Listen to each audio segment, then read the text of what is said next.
Many emerging markets are floundering, Andy. Let's take a look at Indonesia. The Jakarta stock market up 10% so far this year. Analysts and investors pretty excited about the upcoming election. There's a new guy on the block. People think it's going to herald a big change. His name is Joko Widodo, better known as Jokowi. Is it really going to change things, though? Well, Tara, what I am arguing is that the election may not answer the investors' prayer. And probably because investors are being a tad too optimistic. Mind you, I'm not forecasting a drop in share prices in the near term. What I'm saying is that the reform expectations were equally high with President Yudhoyono 10 years ago.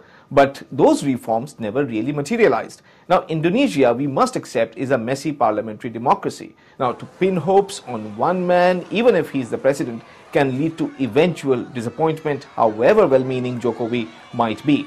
Now, what will be important, therefore, is just what kind of control on parliament his party, Jokowi's party, PDIP, will have. Now, that we will come to know next month. Politics, interesting, important. Joko, a very populist man who might change things if he's elected. But commodities, that's what it's about in Indonesia when it comes to the economy. And we all know that China's slowing down, so demand is shifting as well. It does beg the question why Jakarta stocks are so high. Yes, Tara. Now, Chinese demand is indeed important and it is indeed slowing.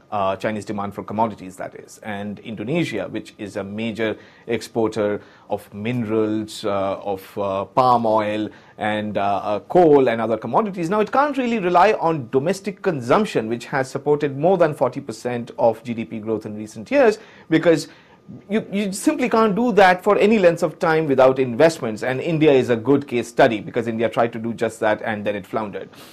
Because what happens is that when you do that, you basically prop up consumption with wage growth running faster than productivity growth, and that's inflationary. And we do know that just like in India, inflation expectations in Indonesia too aren't always well anchored. So improving the investment climate, I beg your pardon, is absolutely essential. Well, let's keep an eye on this. Elections coming up in Indonesia. It's one of the hottest emerging stock markets right now, but there are some key issues that investors should be aware of.